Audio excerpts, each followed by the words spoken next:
Hi, I'm Heather. Welcome to class. Today we're going to do a progression to Eka Pada Koundinyasana II. Eka Pada means one leg and Koundinya was a sage. This is the one-legged sage pose. Number 2, it's an arm balancing pose. Before we begin, if you find this video helpful, be sure to like and subscribe. We'll start in Supta Padangusthasana II, the reclined big toe pose number 2. We'll do number 1 and number 2. Let's use a belt. Lie back and take your belt. We'll put that around the right heel. Stretch the right leg up straight. Draw your shoulder tips to the floor and slide the left heel away from you. So left leg is straight as well. Couple of breaths here. Open the back of the right knee, back of the right thigh. Press the left thigh down strongly. Then hold the belt with your right hand. Stretch left arm out to the left side. Take the right leg out wide to the right side. But keep pinning this left thigh down. Broaden the pelvic abdominal area. So as the right leg moves out to the right, can you peel the left pelvic bone away from the right groin?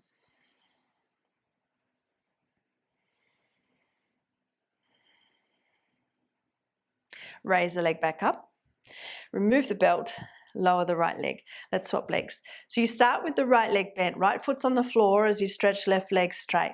Press your heel into the belt, open the back of the left knee, the left thigh, and slide the right heel away from you. Press the right thigh down without bending the left knee. So stay strong and straight in that left leg. Couple of breaths here. Keep your shoulder tips down on the floor. Then hold the belt with the left hand, stretch the right arm out to the right side as you take left leg out to the left. Then as you are moving left leg to left side, then can you broaden the pelvic abdominal area, peel the right pelvic bone away from the left groin, and go on suctioning the right thigh to the floor.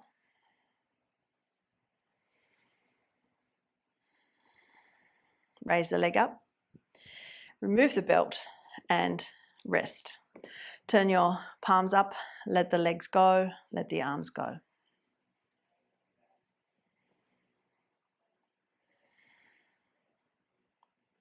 When you're ready, bend your knees, roll to the side, come to sit, and we'll come onto the knees to stretch forward, preparing for downward facing dog pose. So we come forward in Adho Mukha Svanasana. Then as you're ready, inhale, shoulders forward, tuck your toes, exhale, come into Adho Mukha Svanasana. Work your heels down as you're ready. Press the head of the thighs up, shin bones back. Now, forward to straight arm plank. Bring your shoulders forward, vertically top the wrists. Grip the abdominal muscles, draw your navel to the back abdominal wall. Then pull back, downward facing dog pose. Again, forward, straight arm plank. Back, downward facing dog pose. Once more, forward, straight arm plank. Tailbones in. Exhale, back to downward facing dog pose. Now we step the right foot forward between the hands. Inhale. Pivot the feet so we come to Prasarita Padottanasana. Just make sure your feet are level. You haven't got one foot further forward than the other. Then walk your hands back between the feet. Bring the head down. Lift the shoulder blades up the back towards your hips. Then maintain the grip of the quadriceps, grip of the kneecaps. And then raise the head up, walk your hands forward, pivot over that right foot. Come onto your hands, step back. So we're back in our dog pose. Now we step the left leg forward. Left foot forward. I'm just going to turn my hands to the other end of the mat so I'm not sticking my buttocks to the camera angle. So now you pivot. And again, you've got your feet parallel to each other. This time, instead of walking the hands back between the feet, we reach the hands out, catch the ankles, and draw yourself down for Prasarita Padottanasana. Lift the shoulder blades up the back. Go on opening the back of the thighs, back of the knees. And then we raise the head up and you pivot over the left foot. So turn the left leg, place your hands back for your dog pose. Now you can walk your hands back to your feet for Uttanasana. Again, I'm going to turn myself around. So I'm back in my original position. Uttanasana, fold down. You can catch behind the ankles, draw yourself into the legs. So we need to be challenging our hamstring flexibility and our hip flexion.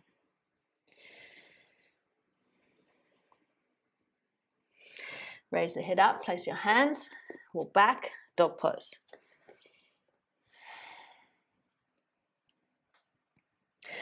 Now we're going to step right foot forward, but on the outside of the right hand. So it's helpful if you swing the shoulders forward, similar to what we were doing earlier with the straight arm plank. So when you swing your shoulders forward, can you stride the right foot onto the floor, outside the right hand. Bring the hips forward and then step back again. Left leg, inhale. Step that foot forward, outside your hand, bring your hips forward. And step back again. Right leg, inhale. Exhale back. Left leg, inhale.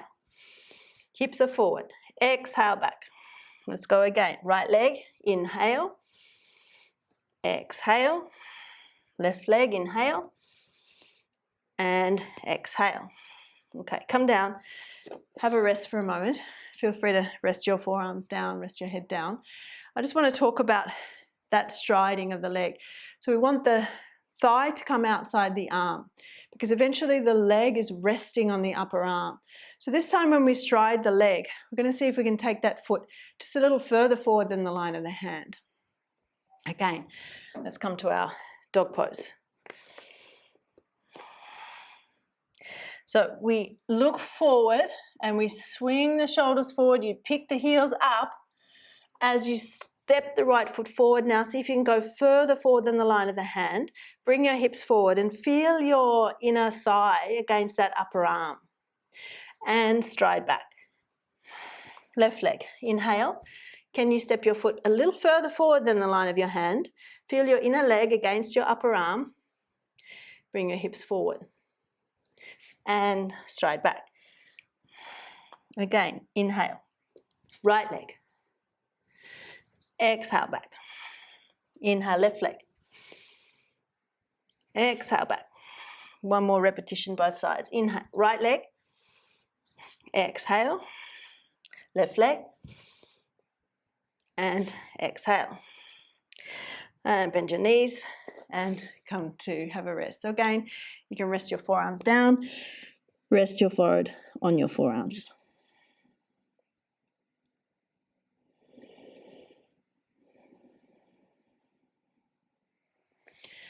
Now, there are a couple of actions in the full pose that we need to be able to work with. And one of them is lifting the back leg up off the floor. So I thought we'd break that down and see if we can just access that feeling of being able to elevate the legs. So a good way to do that is using a chair. There's a couple of ways we could use a chair and I'll demonstrate both of them. So the first way that we could work with, and it does depend on the chair that you've got, you need a chair that hasn't got a back so that you can come through the chair from behind. And we come and rest the pelvis onto the chair seat. So I've got the pelvic bones and the pubis and even the hip flexor area on the front of the seat. And you can reach your hands to the chair legs or maybe onto the floor and work with lifting the legs up. So getting that feeling of elevating the legs, the strength that's required in the buttock region, as well as the hamstrings. So you could just do one leg at a time if you prefer, because obviously in our full pose, Eka Pada Koundinyasana II, we're just raising one leg. So a few repetitions there of feeling what it's like to elevate the leg. But another way to do it, and again, it depends on your chair, is to work with the crossbar of the chair. So you can fold your chair over like so, and we use this crossbar.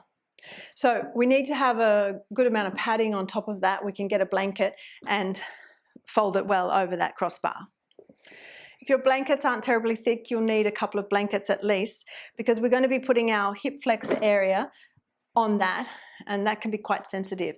So reach forward, hands are on the outside of the handle, and bring the hip flexors onto the handle. You can be on the hands here, and then just try raising one leg up and then the other. So as you do that, see if you can keep abdominal navel area drawing back towards the back abdominal wall and drawing the sternum forward. Now, if you like to try the positioning of the arms, you could bend the elbows, but you need to have the hands further back, so you're coming into a Chaturanga Dandasana expression of the arms. So elbows are coming more vertically top the wrists. So you can bend the elbows, you can try flying both legs up. You don't need to lift them terribly high. We're really just looking to get the legs parallel to the floor. If you lift too high, you could be arching the back too much. So it might be better to just keep working with that action of one leg at a time. But see if you can have the arms bent so you're in a Chaturanga position. And then you can finish up and we'll have a moment of rest. Now let's put our chair away. Now we'll practice the action of the front leg, the leg that strides over the arm and stretches forward. So if we start with the right leg, you can bring the left leg into a simple cross leg type expression or a Siddhasana type expression, and feel free to sit up on height if you find this challenging. So what we want to do is feel that this thigh is coming to the back of the upper right arm. So pick your leg up. You can use your left hand holding the foot and get your upper arm on the inside of the leg, and then set your right hand on the floor so you're creating a Chaturanga type expression, the elbows bent and the upper arm's a platform for the leg. Then see if you can let go of the foot and stretch the leg out, and then you can bend. So again, a touch and go. So a straightening and a bending, straightening and bending. One more, a straightening and a bending. Okay, let's try the other side.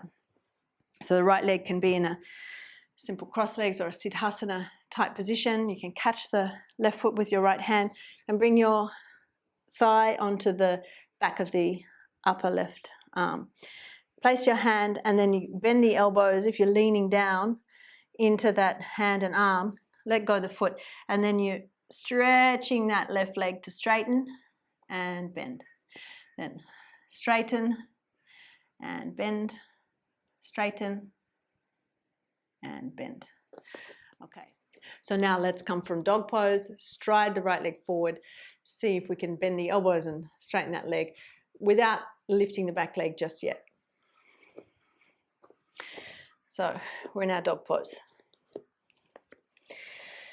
We stride the right foot forward outside the leg and bring your foot further forward than the line of the hand and bend your elbows like Chaturanga Dandasana. Then pull your left heel forward so that your weight comes further forward.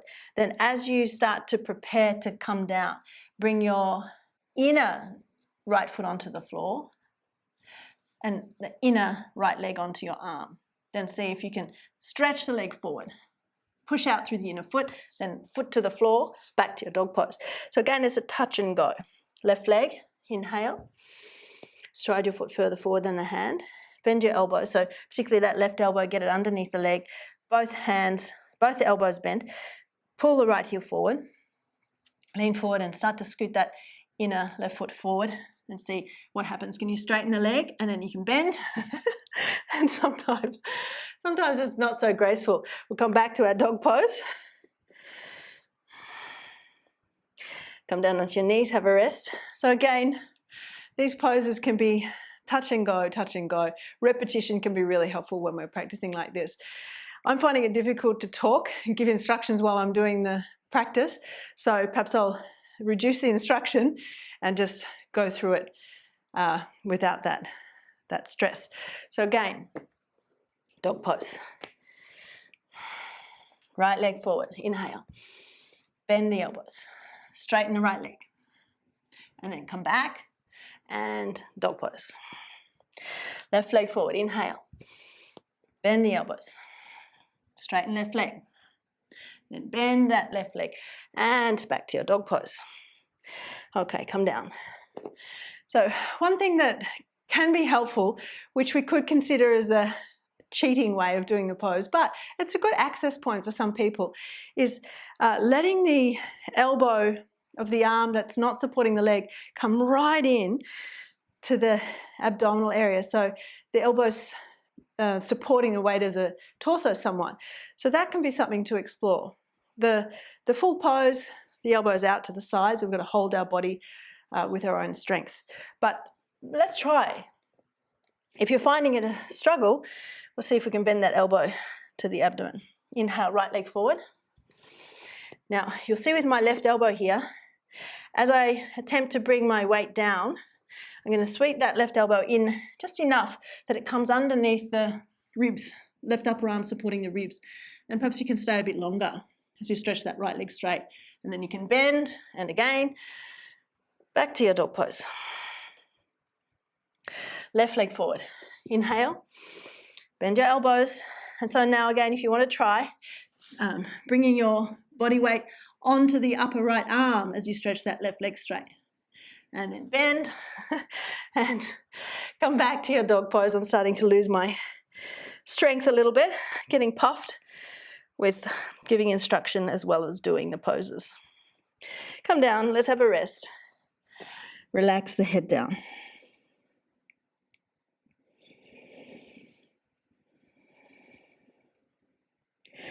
When you're ready, come to sit up.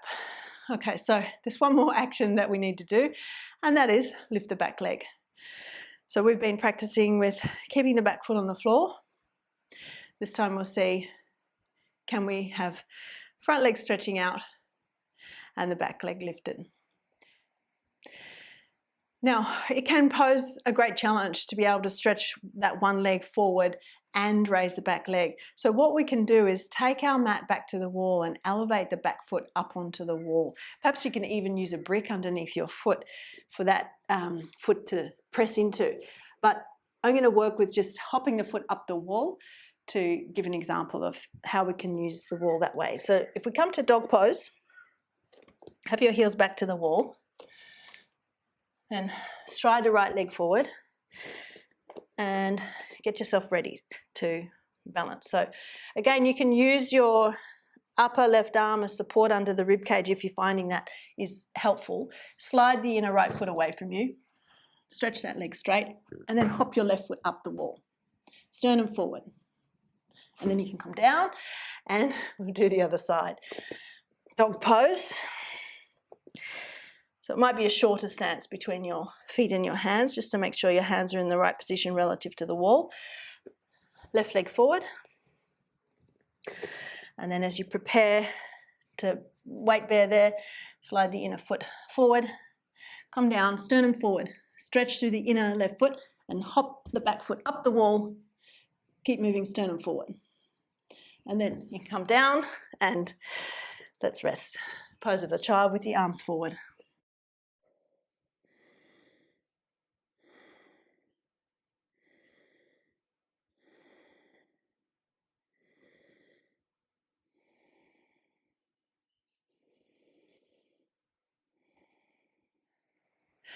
I will be the first to admit I'm no master at that pose. However, I do enjoy breaking the pose's actions down and building a sequence that can educate us in the progression to that pose.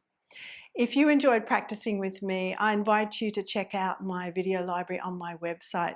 You can start a subscription with a 7-day free trial. There are over 400 full-length classes in that library, and I'm adding a new class every week. heatherkitchenyoga.com.au. That's it for today. Thanks for joining me. For more in-depth teaching, check out the video library on my website, heatherkitchenyoga.com.au. The link is in the description box below.